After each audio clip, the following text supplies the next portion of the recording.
Do you see? A huge mother polar bear, a symbol of wild power, now lies helpless. Her life force is being drained by a terrible wound on her side, where a swarm of hideous green parasites are devouring her. The mother polar bear's painful growls echo mournfully. Beside her, the tiny bear cub, bewildered and frightened, can only look around at her mother in despair. As time passes, the mother bear's strength gradually fades. The wound becomes more and more serious, the parasites like an invading army, spreading and sucking the last of her life. The cub's eyes are filled with anxiety, helpless before her mother's weakness. The mother bear is almost motionless.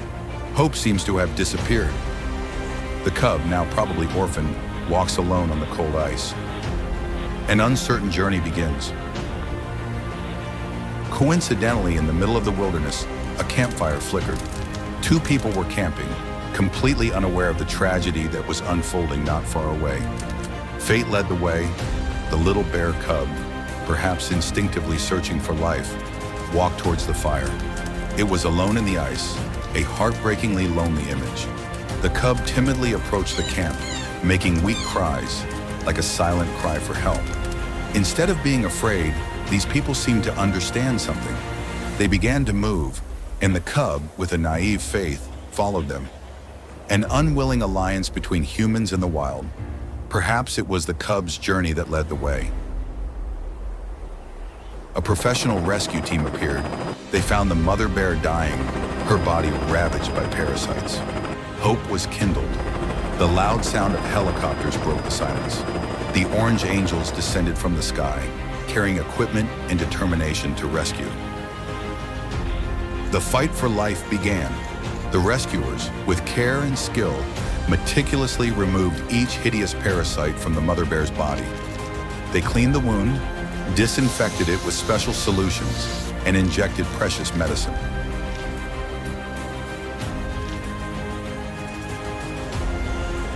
Layers of white bandages were wrapped around the wound, protecting and supporting the recovery process.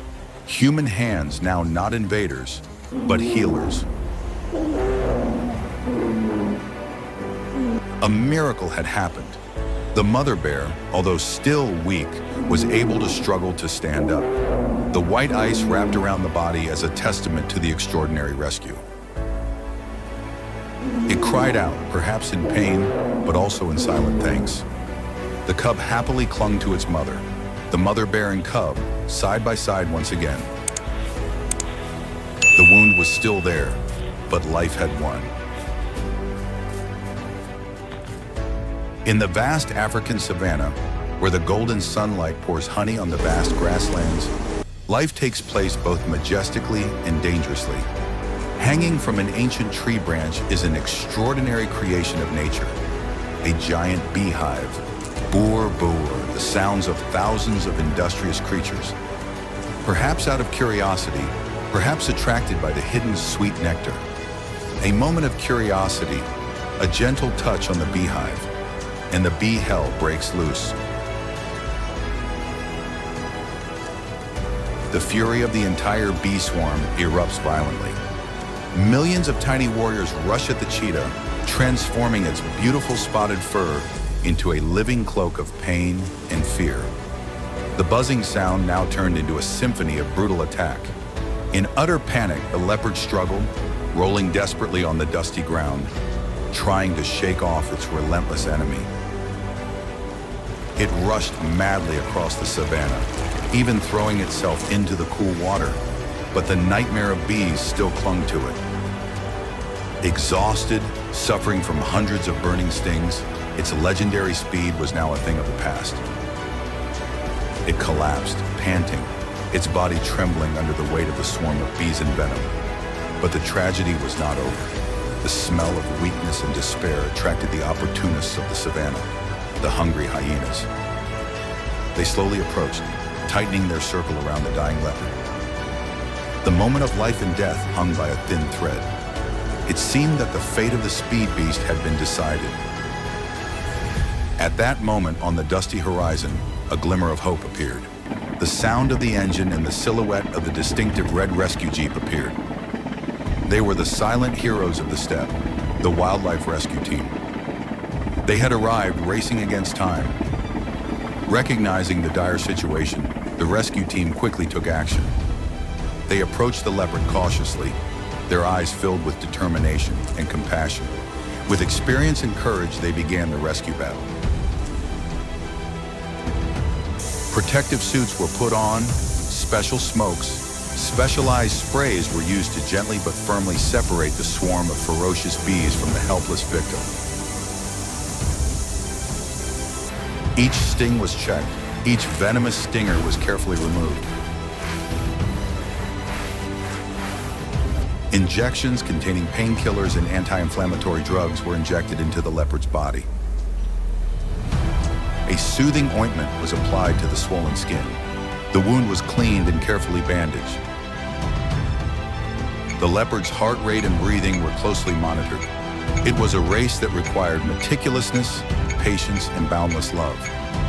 A piece of fresh meat was brought, re-energizing the exhausted body. Then the magical moment came. The leopard slowly stood up. Although it still had white bandages on its body, its appearance had regained some of its majesty. After some emotional photos documenting the silent feat, the leopard was returned to its vast grassland home. It walked, perhaps with a limp, but full of freedom and hope.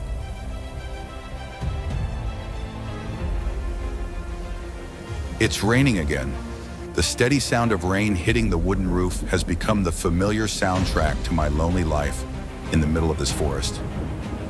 My hands glide over the wood grain, familiar to every grain. The smell of pine and smoke from the fireplace blend together, creating the unique atmosphere of this place, my own shelter. The carving helps me forget the silence that surrounds me, forget the long days when I was alone with the old forest. People call me an eccentric, living in isolation, but I find peace here. But today there is a strange sound mixed with the sound of rain. A weak, pitiful, lost meow ... At first I thought it was just the wind howling through the leaves, or a lost wild animal. But the cry kept repeating, persistent, and it sounded so sad and desperate. It cut into the familiar silence, pulling me out of my thoughts with the log in my hand. I raised my head, squinting through the rain-soaked window. On the porch under the pouring rain was a small, dripping, wet figure.